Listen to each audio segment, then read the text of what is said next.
My son called me a failure at his mother's funeral. I'm David Johnson, and I'm about to tell you why that was the biggest mistake of his life. You see, Kevin thought he knew the whole story about TechFlow Systems. How his brilliant mother built a $45 million tech empire while his deadbeat dad taught computer basics at community college. But when that estate lawyer started reading Mom's will, Kevin's world was about to flip upside down. Because sometimes the most important truths are the ones hidden in plain sight. I stayed calm that day, didn't argue, didn't defend myself. Just listened as my own son told 200 people that I was everything wrong with his generation. No ambition, no vision, no success to show for my life. If you're watching this, please subscribe and let me know where you're watching from. I guarantee you've never heard a story quite like this one. It all started back in 1995 when I had an idea that would change everything. 29 years ago, I was working nights at a computer repair shop in Richardson, Texas, making $11 an hour. During the day, I was coding in my garage building something I called TechFlow Systems. The idea was simple: help small businesses manage their inventory through cloud-based software. Nobody was talking about the cloud back then. Most people thought I was crazy. Linda was pregnant with Kevin. She'd come home from her job at the bank and find me surrounded by cables, monitors, and notebooks filled with diagrams she couldn't understand. "What are you building out there, David?" she'd ask. "The future," I'd tell her. And I meant it. By 1998, I had my first client, a plumbing supply company in Dallas. They paid me $300 a month to manage their inventory. Within 6 months, I had 12 clients. By 2000, I had 87. Linda quit her bank job in 2001. I needed someone to handle the business side while I focused on development. She was smart, organized, and people trusted her. More importantly, she believed in what we were building. Kevin was 6 years old when TechFlow hit our first million in annual revenue.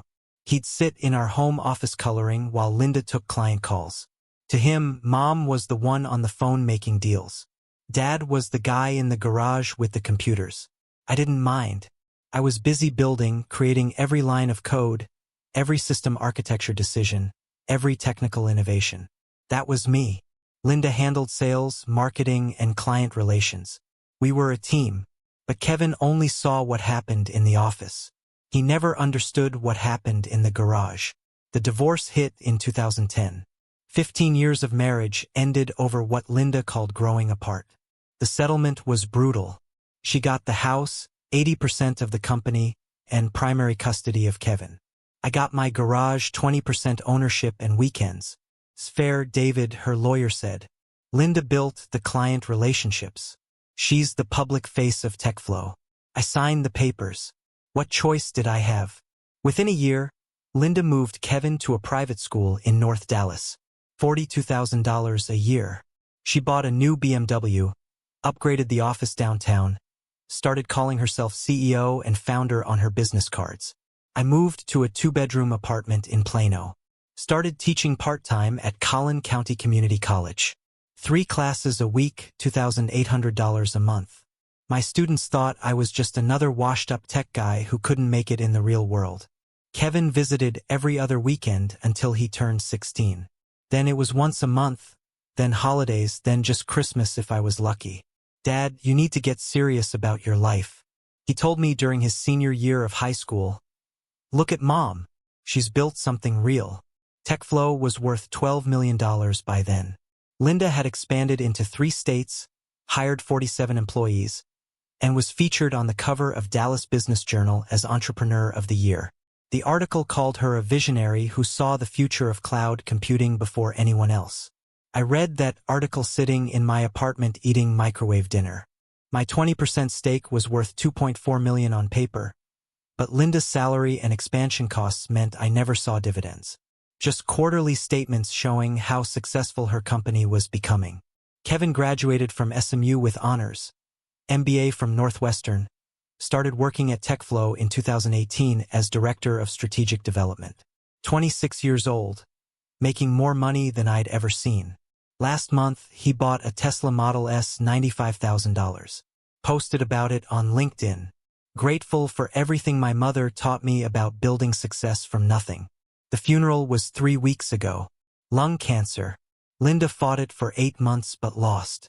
Kevin organized everything, the service, the flowers, the reception.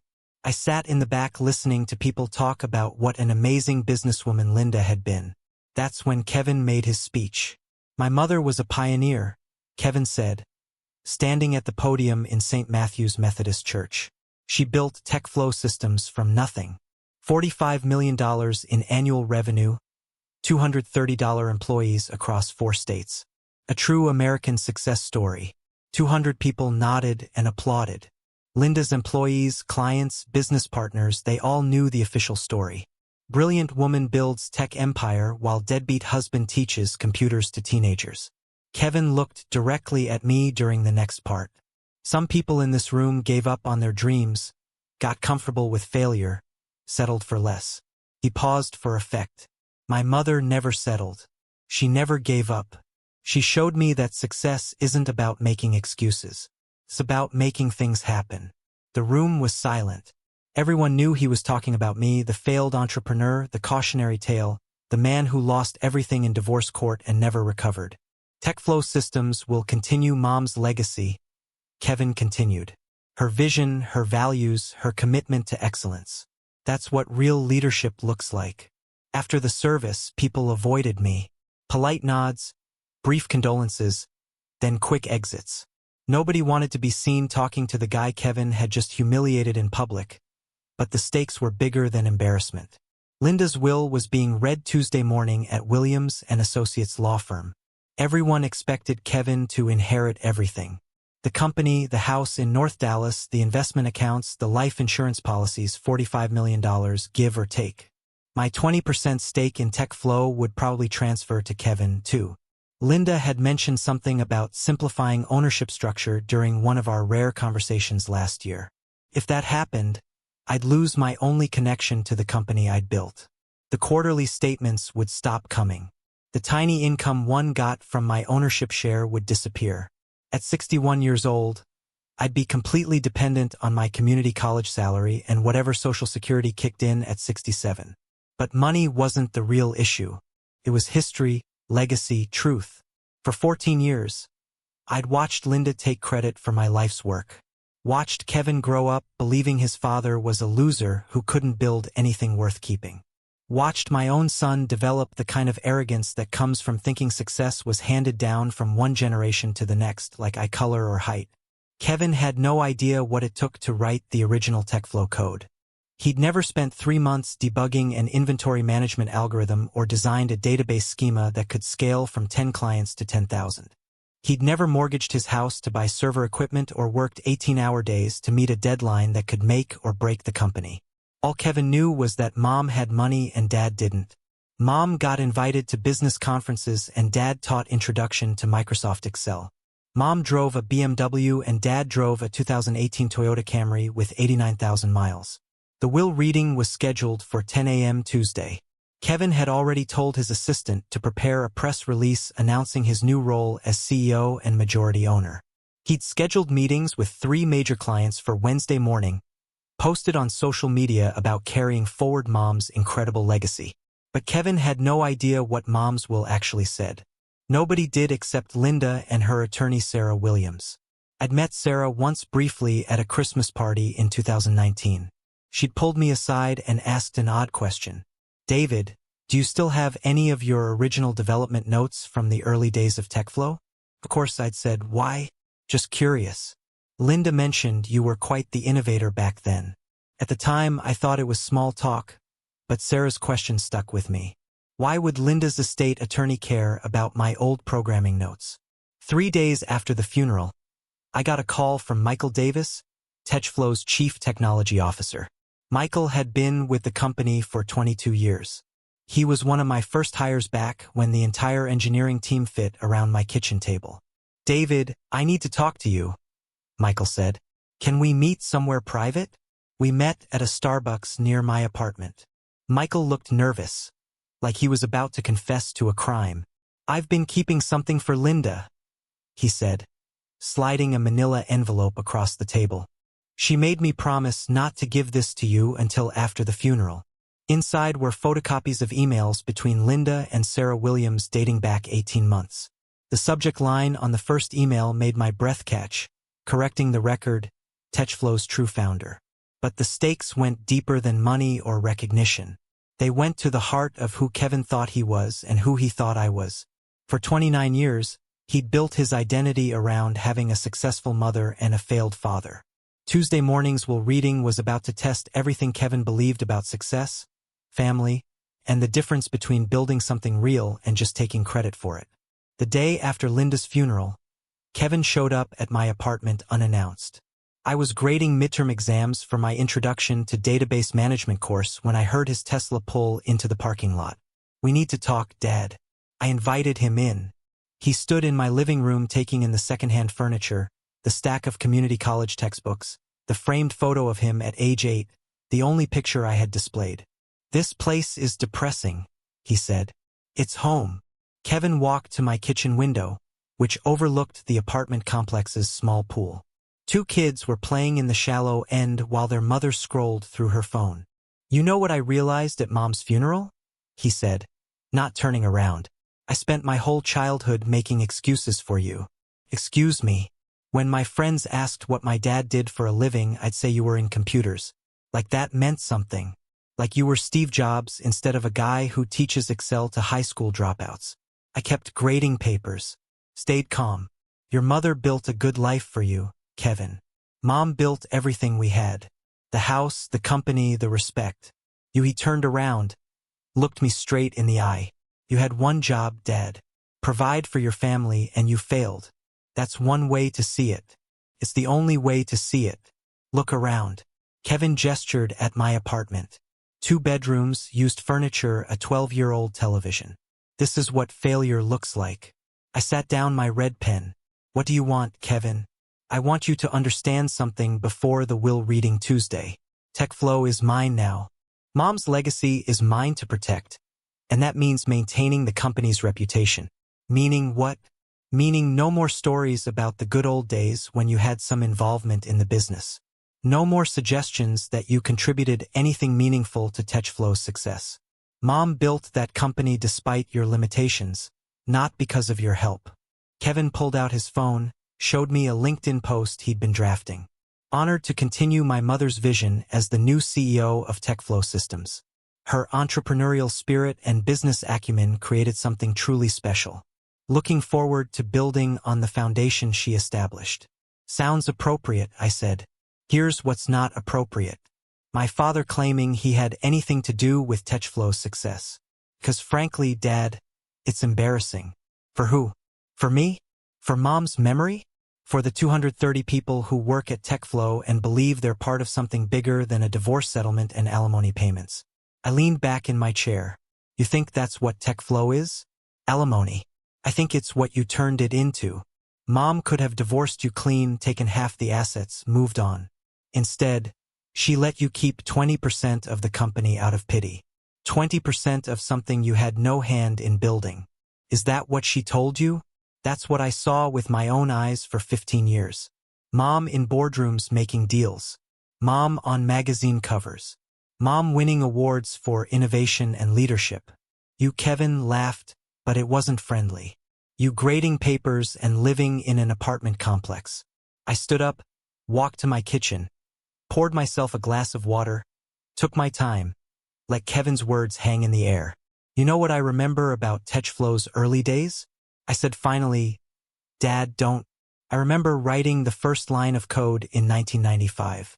I remember designing the original database architecture. I remember staying up until 3 a.m. debugging the inventory tracking algorithm that made our first client happy enough to pay us.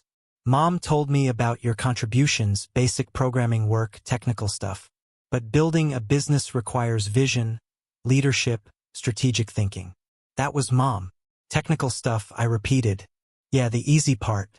The part that any decent programmer could handle. Mom handled the hard part, turning your hobby into a real business." Kevin's phone buzzed. A text message. He glanced at it, typed a quick response. "That was Mike Davis," he said. "Techflow's CTO. He's setting up meetings for Wednesday morning so I can transition into the CEO role smoothly. Mike's been great about respecting Mom's leadership over the years. Michael's a good man. He understands what real leadership looks like. He's seen Mom turn your little side project into a multi-state operation worth $45 million. $47 million, actually. I said as of the last quarterly report. Kevin stopped typing. How would you know that? I still get the financials. 20% ownership. Remember? Right? Your pity shares. Kevin put his phone away. Well, enjoy this last quarterly report, Dad. After Tuesday, your involvement in TechFlow ends permanently. Linda told you that? Linda didn't need to tell me anything. It's common sense. You can't have a failed entrepreneur dragging down a successful company's reputation. Bad for morale. Bad for business. Kevin headed toward the door, then turned back. One more thing. After I take over, I don't want you contacting any TechFlow employees. No calls to Mike Davis, no emails to the accounting department, no visits to the office. Clean break. And if I disagree, then you'll learn what it feels like to be on the wrong side of a restraining order. After Kevin left, I sat in my kitchen for 2 hours thinking about that conversation, about the arrogance in his voice, the certainty that he understood how the world worked and I didn't. Kevin had no idea what Tuesday's reading would reveal, but I was starting to get a pretty good sense that Linda had been planning something for a very long time. The manila envelope from Michael Davis was still on my kitchen table. I hadn't opened it yet. Maybe it was time. The envelope from Michael Davis contained 8 pages of emails between Linda and her attorney Sarah Williams dating back to April 2023. The first email had the subject line that made me read it 3 times. Correcting the record, TechFlow's true founder. Linda had written, Sarah, I need to discuss something that's been weighing on me since my diagnosis. Kevin believes I built TechFlow systems from scratch. The business community believes it. Even our employees believe it. But it's not true. And I can't let that lie define my son's inheritance. David was TechFlow's true founder. The original concept, the programming, the technical architecture, all of it came from him. I handled sales and administration, but the company exists because of David's vision and innovation. I need my will to reflect this truth. Kevin needs to understand what real entrepreneurship looks like. I read that email 4 times before moving to Sarah's response. Linda, this is a significant decision. Are you certain you want to restructure your estate based on contributions from 25 years ago? Kevin has been assuming he'll inherit controlling interest in TechFlow. Linda's reply was dated 3 days later. I'm dying, Sarah. Lung cancer doesn't care about Kevin's assumptions. What matters is truth. David built TechFlow. Kevin needs to learn that success isn't inherited. It's earned through vision, sacrifice, and genuine contribution. Please prepare documentation that accurately reflects TechFlow's founding history. I want everything spelled out clearly.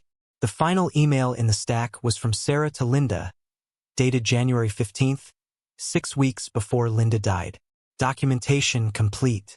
I've prepared a comprehensive historical record of TechFlow's founding, including David's original patents, source code repositories, and business development notes. Michael Davis has agreed to serve as technical witness if needed. Your son is going to be very surprised. I set the emails down, walked to my bedroom closet, and pulled out a box I hadn't opened in 5 years. Inside were my original TechFlow development notes, hundreds of pages of handwritten algorithms, database schemas, and system specifications, code I'd written at my kitchen table in 1995 when Kevin was 3 years old and Linda was working at First National Bank. Each page was dated and signed. Each innovation was documented in my handwriting. My phone rang at 8 p.m. Michael Davis? Did you read Linda's emails? He asked. Just finished. David, there's something else you need to know. Last month, Linda asked me to compile a complete technical history of TechFlow's development. Every patent filing, every major code release, every architectural decision from 1995 to 2010. Why? She said Kevin deserved to know who really built the company he was about to inherit. Michael paused. I could hear traffic in the background. He was calling from his car. I've been TechFlow's CTO for 22 years, he said. I was there when you designed the original inventory management system. I was there when you solved the scaling problems in 1998. I was there when you developed the client portal interface that made us competitive with companies 10 times our size. Michael, Linda was brilliant at business development and client relations, but she wasn't a programmer, David. She couldn't read code if her life depended on it. Everything technical about TechFlow, everything that made the company actually work came from you. Then why didn't you say something over the years? Say what? Linda was my boss. Kevin was being groomed as her successor. You had 20% ownership and seemed content teaching college courses. It wasn't my place to rewrite company history. Another pause. But Linda made it my place 3 weeks ago. What do you mean? She asked me to attend Tuesdays while reading as a technical witness. Sarah Williams wants me to verify the authenticity of your original development work. I sat down heavily on my couch. Kevin's going to be blindsided. Kevin's going to learn what his father actually contributed to his family's success. Maybe that's what he needs. After Michael hung up, I made myself coffee and spread the contents of my development box across the kitchen table. Patent applications for cloud-based inventory management, dated March 1996. Database optimization algorithms written in my handwriting, dated August 1997. Client interface specifications signed and dated December 1999. 25 original patents, all with my name as primary inventor. All filed during TechFlow's crucial early development period. I'd forgotten about most of these documents. During the divorce proceedings, Linda's attorney had focused on financial contributions and business operations. Nobody asked about patents or intellectual property. The assumption was that a small tech company wouldn't have significant IP value. They were wrong. By 2024, those 25 patents were worth approximately $8 million in licensing revenue alone. My phone buzzed. A text message from an unknown number. Mr. Johnson, this is Thomas Miller from Miller & Associates Patent Law. Sarah Williams asked me to contact you regarding Tuesdays while reading. I've been Linda's intellectual property attorney since 2019. We need to discuss your original TechFlow patents before the estate meeting. I stared at that message for 10 minutes. Linda hadn't just corrected the record about TechFlow's founding.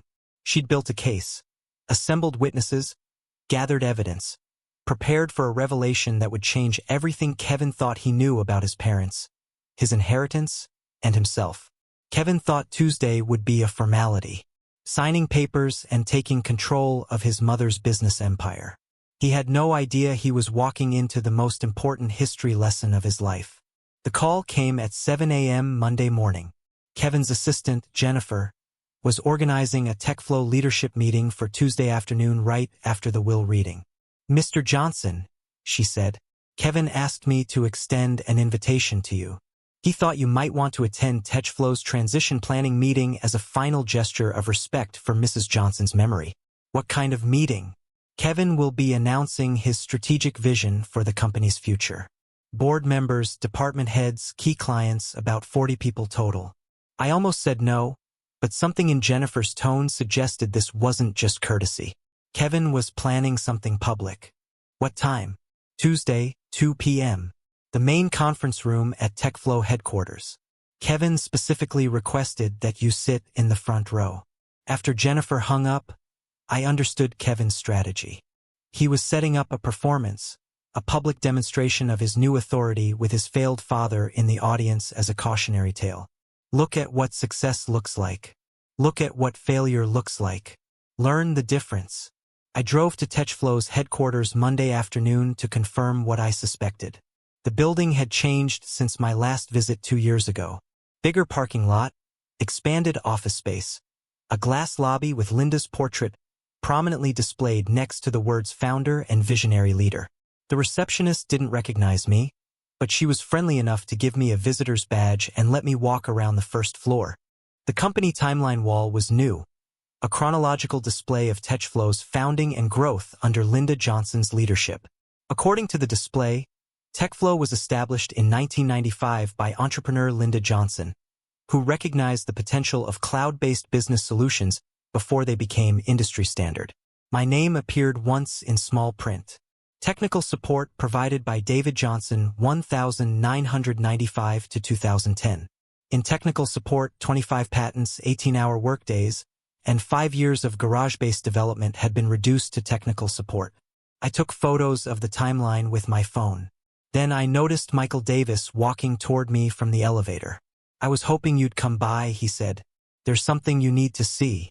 Michael led me to the second floor to TechFlow's original development lab, the same room where I trained our first 3 programmers in 1998.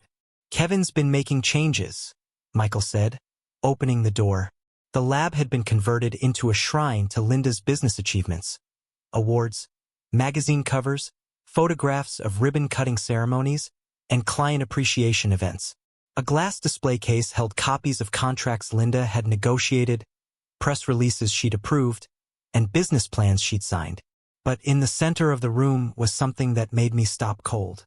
My original development computer from 1995, a beige desktop tower I'd built myself, surrounded by plaques describing it as the workstation where Linda Johnson developed TechFlow's revolutionary inventory management system. Kevin had this installed last week. Michael said he's planning to give a speech tomorrow about his mother's innovative programming skills and technical genius. I stared at that computer. I remembered buying every component, the motherboard, the graphics card, the hard drives. Remembered installing Linux and configuring the development environment. Remembered writing the first 1,000 lines of TechFlow code on that exact machine. "Linda couldn't program a digital clock," I said. "I know, but Kevin doesn't. He genuinely believes his mother was a technical innovator." Where did he get that idea? 15 years of carefully managed narrative. Linda never explicitly claimed to be a programmer, but she never corrected people who assumed she was. And Kevin only saw the public version of company history. Michael pulled out his phone, showed me a screenshot of TechFlow's updated website. The About Us page featured Linda's photo above a biography that described her as a pioneer in cloud computing and database management whose innovative technical solutions transformed how small businesses manage inventory and customer relationships. This went live yesterday. Michael said, "I scrolled through Linda's bio, reading claims about her groundbreaking programming work and visionary technical leadership. It was fiction, but it was convincing fiction. Well-written, professionally presented, officially endorsed by TechFlow's current leadership." Kevin's planning to announce tomorrow that he's carrying forward his mother's technical legacy. Michael continued. He's hired 2 new developers to work on what he's calling the Linda Johnson Advanced Systems Project. $50,000 in development budget. To do what? Build next-generation inventory management tools using his mother's original algorithms. I almost laughed. Kevin can't read code. No, but he can hire people who can. Except the programmers he hired don't know they're being asked to reverse engineer systems they think Linda designed. They're trying to decode your 25-year-old algorithms and figure out how Linda's innovative technical approach actually worked. That's insane.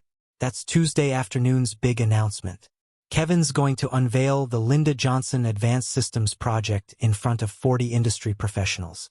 He's going to claim he's building on his mother's programming innovations. Michael walked me back toward the elevator. The developers have been struggling for 3 weeks to understand the system architecture. They keep asking me questions about Linda's programming methodology and development process. What do you tell them? I tell them to ask Kevin. Kevin tells them to figure it out themselves. That's what real innovators do. As we reached the lobby, Kevin walked through the front door. He was dressed for a business meeting. Navy suit, red tie, leather briefcase. He saw me talking to Michael and his expression hardened. "Dad, what are you doing here?" "Jennifer invited me to tomorrow's transition meeting." "I meant, what are you doing here today?" "Reminiscing," I said, looking at the company timeline. Interesting version of TechFlow's history. Kevin glanced at the timeline display, then back at me. "Accurate version based on documented facts and business records." "I'm sure it is." "Is there a problem, Dad?" "No problem. Just wondering if you've seen my original development notes lately." "What development notes?" "The ones from 1995 to 2010. Algorithm specifications, patent applications, source code documentation, the technical foundation for everything TechFlow became." Kevin's jaw tightened. "I've seen Linda's business development records, strategic plans, client acquisition reports, financial projections, the real foundation for TechFlow's success." "Of course, Michael. Don't you have work to do?" Michael nodded politely and headed back toward the elevator. Kevin waited until Michael was gone before stepping closer to me. Tomorrow is about honoring Mom's memory and securing TechFlow's future, he said quietly. It's not about relitigating ancient history or letting anyone confuse the narrative with irrelevant technical details. Understood. I hope so, because if you try to embarrass me or undermine my leadership transition, you'll discover that 20% ownership doesn't protect you from a defamation lawsuit. Kevin adjusted his tie, checked his phone, and walked toward the elevator. See you tomorrow, Dad. Try not to disappoint me. Tuesday morning, Williams & Associates law firm, 47th floor. The conference room had floor-to-ceiling windows overlooking downtown Dallas.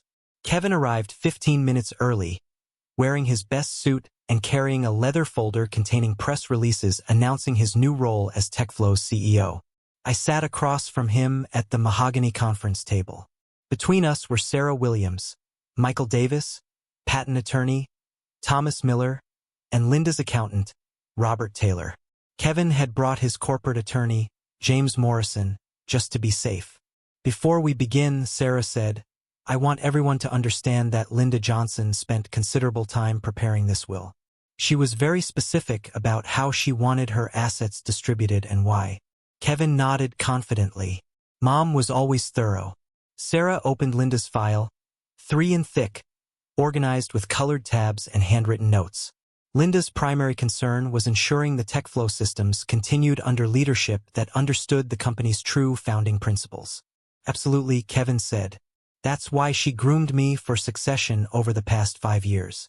Actually, Kevin, that's not quite accurate. Sarah pulled out a sealed envelope marked to be read aloud in full. She broke the wax seal and unfolded a 3-page letter handwritten in Linda's careful script. This is Linda's final statement regarding her estate and her wishes for TechFlow systems. She insisted I read it verbatim. Kevin leaned forward, pen ready to take notes. Sarah began reading to my son Kevin, my ex-husband David, and all gathered witnesses. I am dying and I need to correct a lie that has defined my family for too long. TechFlow Systems was not my creation. I was not a technical innovator or programming pioneer. I could not write a line of code to save my life. The truth is that David Johnson, my ex-husband, Kevin's father, built TechFlow from nothing while I handled administrative duties and client relations. David designed every algorithm. David wrote every line of original code. David held every patent. David turned a garage-based idea into a multimillion-dollar technology platform that I took credit for during our marriage and continued taking credit for after our divorce. Kevin's pen stopped moving. What? Sarah continued reading. I allowed this fiction to continue because it was easier than admitting I had divorced a brilliant entrepreneur and taken 80% of his life's work through legal manipulation. Kevin grew up believing his mother was a business genius and his father was a failure. That lie ends today. David Johnson is the true founder of TechFlow Systems. Every technical innovation, every competitive advantage, every patent that made TechFlow profitable, all of it came from David's mind and David's work. Kevin looked at me, then at Sarah, then back at the letter. This is impossible. Dad teaches community college. He lives in an apartment. If he built TechFlow, why isn't he rich? I said quietly, because your mother got 80% in the divorce. Because I signed papers giving up control of the company I created. Sarah turned to the second page. I am restructuring my estate to reflect TechFlow's true ownership. David Johnson will receive my 80% controlling interest in TechFlow Systems plus my personal assets, investments, and life insurance policies. Kevin Johnson will receive $1 in this letter along with my hope that he will learn to respect the father he has spent 15 years underestimating. The room went silent. Kevin stared at the letter like it was written in a foreign language. Wait, he said finally. Wait, this isn't Mom built TechFlow. She won awards. She was on magazine covers. Thomas Miller opened his briefcase and placed a stack of documents on the table. These are the original patent applications for TechFlow's core technologies. 25 patents filed between 1995 and 2008 all list David Johnson as primary inventor. Kevin grabbed the patent documents, flipping through them frantically. These could be fake. Anyone can file patents. Mr. Johnson, Sarah said, would you like to verify your identity as TechFlow's technical founder?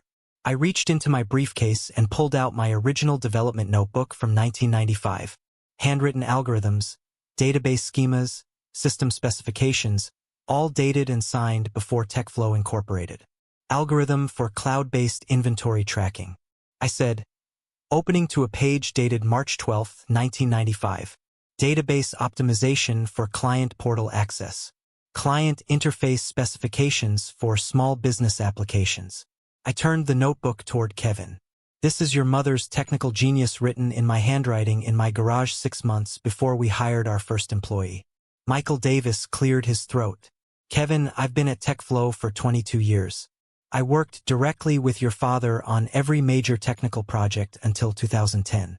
Your mother handled sales and administration brilliantly, but she never wrote code or designed systems. Kevin looked around the table, searching for someone to contradict what he was hearing. You're all lying. Mom built TechFlow. I watched her build it. You watched her run it, I said. There's a difference. Robert Taylor, Linda's accountant, placed another document on the table.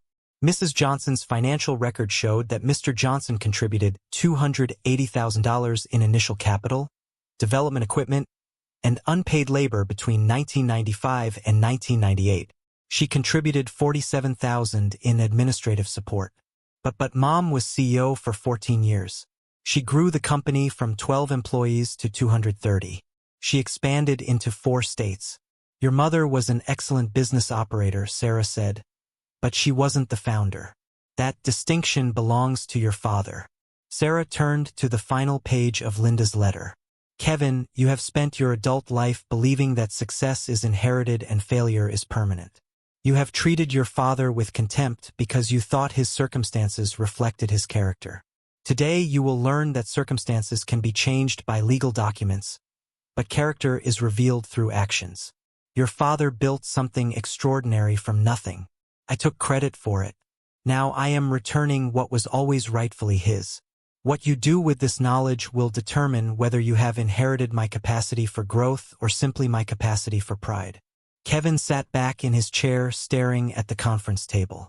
$45 million. The house. The investment accounts. All of it. All of it. Sarah confirmed.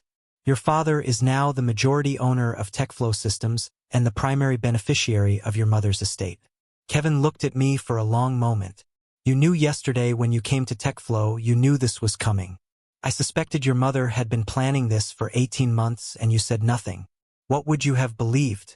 That the failed entrepreneur living in an apartment complex was actually the technical founder of a $45 million company.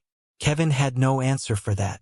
Sarah placed a final document on the table. Mr. Johnson, these are the papers transferring legal control of TechFlow Systems to you. Effective immediately, you are now chairman and CEO. I signed the papers while Kevin watched in silence. 24 years after losing control of my own company, I was getting it back. But the victory felt hollow. Kevin looked devastated, confused, like everything he'd believed about himself and his family had just been proven wrong. One more thing, Sarah said to Kevin. Your mother included a personal note for you. She handed Kevin a smaller envelope. He opened it with shaking hands and read silently. After a moment, Kevin looked up at me. She says, "You deserve an apology. Do you agree?" Kevin folded the note carefully and put it in his jacket pocket. I need time to think about this. 2 hours after the will reading, I walked into TechFlow's headquarters as the new owner. The lobby felt different, smaller, somehow less intimidating. The portrait of Linda as founder and visionary leader would need updating.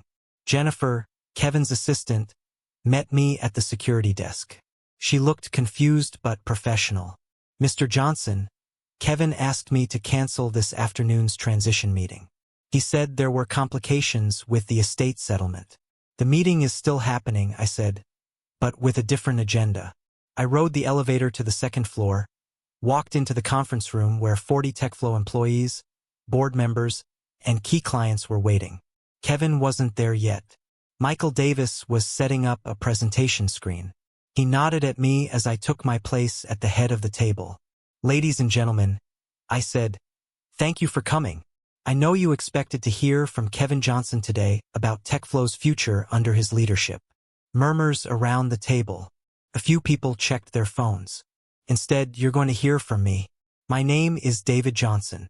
Some of you know me as Kevin's father, Linda's ex-husband, or the guy who used to own 20% of this company.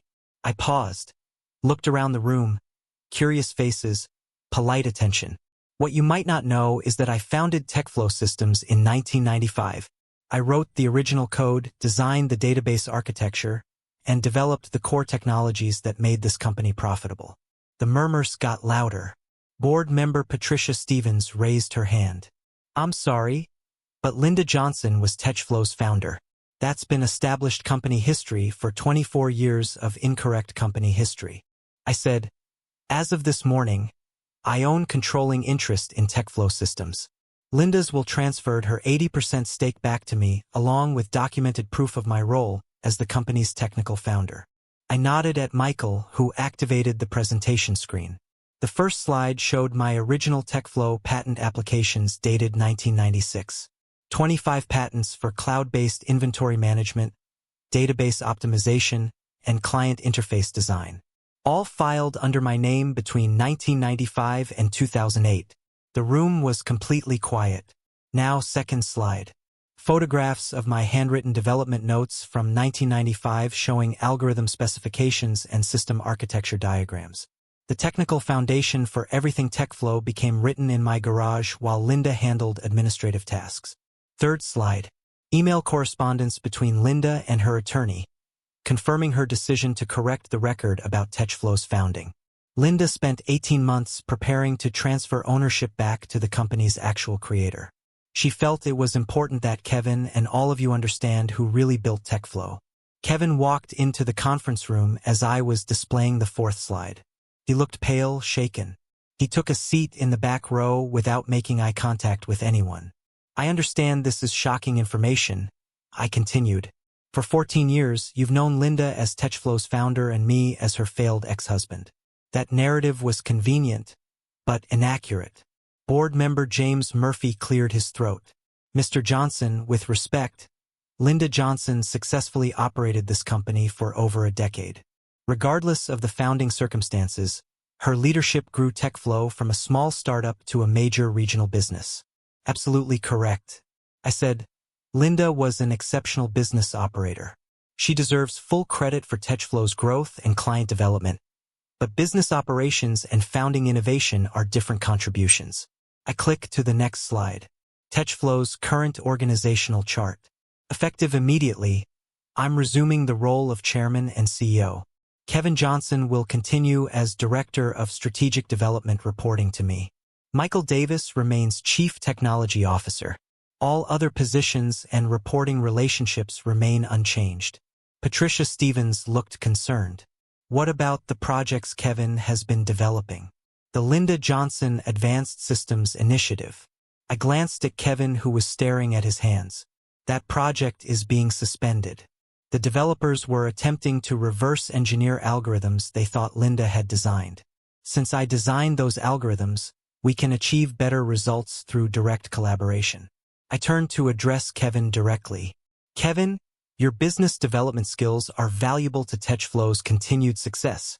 I hope you'll choose to stay with the company and learn the technical side of what we do. Kevin looked up for the first time since entering the room. Learn from who? From me? From Michael? From the systems I built and you never understood. The room was tense, waiting to see how Kevin would respond. What if I say no? Kevin asked. Then you'll leave TechFlow with excellent business experience and strong recommendations, but you'll also leave without understanding how the technology that supported your entire career actually works. Kevin was quiet for a long moment. Then he said, what would that training involve? Learning to read code, understanding database architecture, seeing how the algorithms you've been selling actually solve client problems. You'd teach me programming. I teach you to understand the technical foundation your mother built her business success on. The foundation I created. Kevin nodded slowly. Okay, I'll stay. The rest of the meeting covered transition logistics, client communications, and staff reassignments, professional business-like, focused on continuity rather than drama. After everyone left, Kevin and I were alone in the conference room. "This is going to take time," he said, accepting that everything I thought I knew about our family was wrong. "I understand. Mom's note said I should be proud of you instead of ashamed. Said you were the most innovative person she ever met. Your mother was generous in her final assessment." Kevin gathered his papers, headed toward the door. Then he turned back. "Dad, tomorrow could you show me some of that original code? I'd like to understand what you actually built."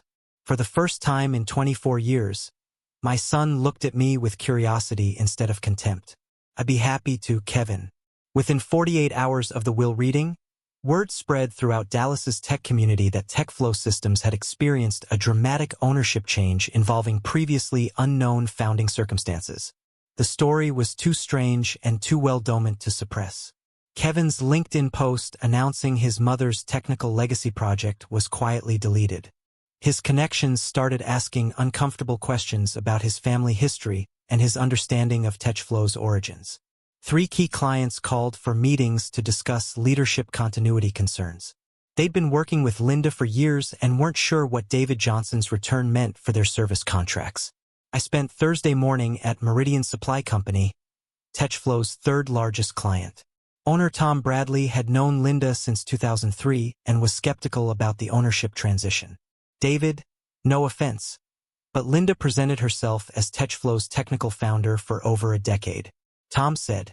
"She spoke at industry conferences about cloud computing innovation. She consulted on our database migration project. How do we know she wasn't just giving you credit to smooth over family issues?" I brought my laptop and opened TechFlow's original source code repository. "This is the inventory management algorithm your company has been using since 2005.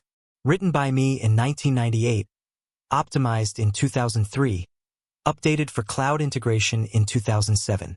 I scrolled through thousands of lines of code, all tagged with my developer signature and timestamps. Every function, every optimization, every security protocol, all documented under my name in the development logs." Tom studied the screen for several minutes. "Linda never showed us technical documentation. She explained business benefits and implementation strategies. Because Linda understood business applications but couldn't read the underlying code. She was brilliant at translating technical capabilities into client solutions." "So, you're saying she was a salesperson, not an engineer?" "I'm saying she was both. Sales, business development, strategic planning, those are engineering skills too. Linda engineered TechFlow's business success using the technical platform I created." By Friday, Michael Davis reported that staff morale was surprisingly stable. Most TechFlow employees had never thought much about the company's founding history. They cared about job security, project continuity, and leadership competence. The younger programmers are actually excited.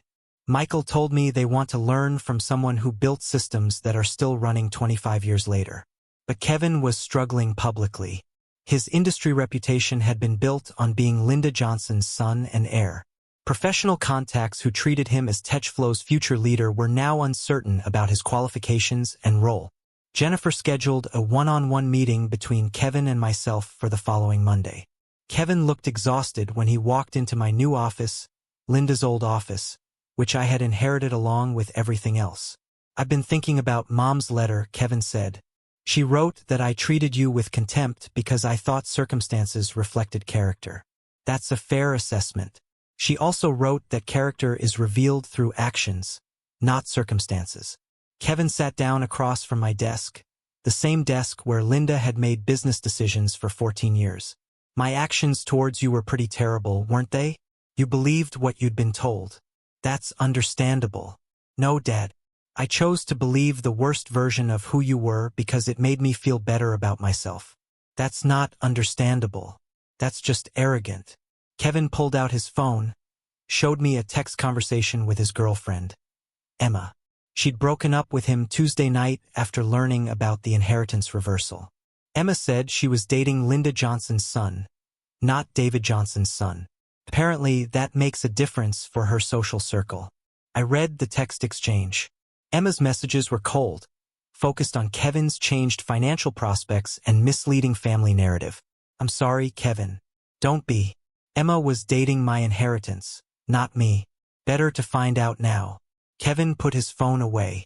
I've been wondering about something. When you were building TechFlow in the garage, what did you think success would look like? Honestly, I thought success would be having enough clients to quit the repair shop and focus on programming full-time. Maybe hire 1 or 2 people to help with support calls. You never imagined $45 million? Never. I just wanted to solve interesting technical problems and get paid enough to support my family. But you lost the company in the divorce. Lost your family, too, in a lot of ways. 15 years of people thinking you were a failure. How did you handle that? I leaned back in Linda's chair. My chair now. I kept building things, smaller things, but I kept creating solutions to problems. Teaching helped. When you show someone how to write their first database query and watch them understand it, that's still engineering success. Kevin was quiet for a moment. I want to learn programming. We can start whenever you're ready. What's the first thing you'd teach me? Same thing I taught my community college students. How to think through problems step by step. How to break complex challenges into simple components. How to build something that works. Kevin smiled for the first time since the will reading. That sounds like something I should have learned from my father 20 years ago. We can start now. 6 months later, Kevin sits in my garage every Saturday morning learning to program. The same garage where I built TechFlow's original systems in 1995. Now equipped with modern development workstations and whiteboards covered in algorithm diagrams.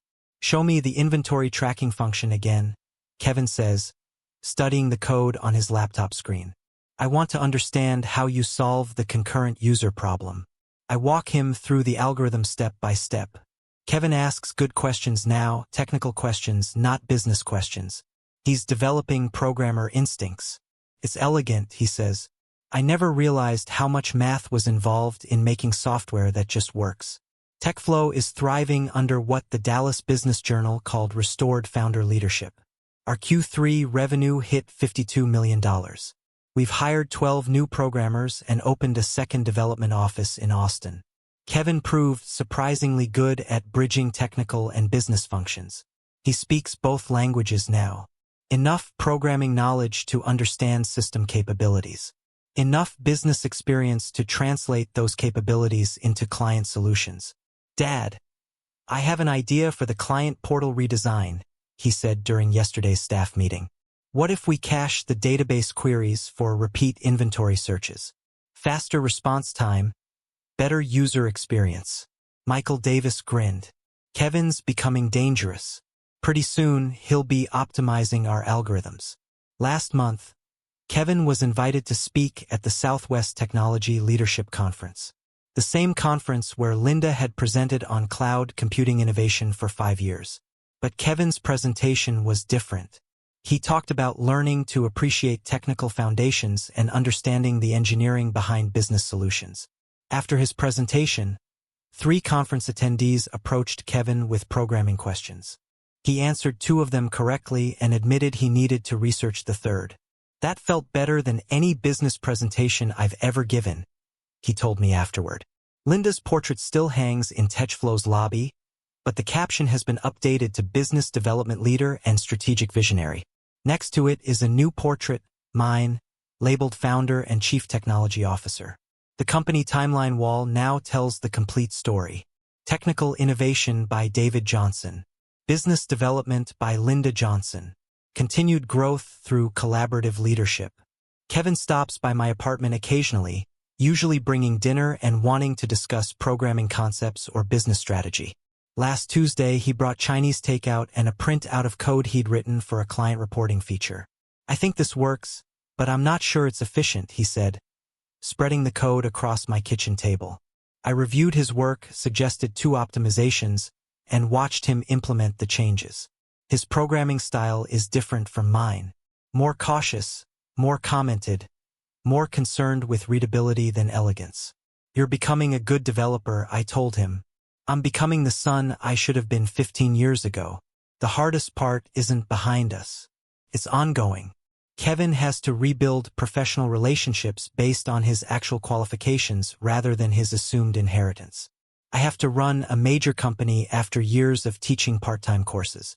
We both have to redefine our father-son relationship around mutual respect instead of disappointment and resentment. But we're making progress. Last month, Kevin brought his new girlfriend Sarah to meet me. She's a software engineer at Microsoft, someone who appreciates both technical skills and business acumen. Kevin introduced me as my father who founded TechFlow Systems and taught me that building something real is more important than taking credit for other people's work. The introduction made me proud, but what made me prouder was watching Kevin explain a database optimization problem to Sarah and seeing her nod with genuine professional respect. Kevin has learned that success isn't inherited. It's earned through understanding, effort, and honest contribution. And I've learned that it's never too late to teach your son what you should have taught him all along. That character isn't about circumstances. It's about what you build when no one is watching. If this story resonated with you, I'd love to hear your thoughts. Sometimes the most important victories happen in conference rooms, not courtrooms. Sometimes the best revenge is simply telling the truth.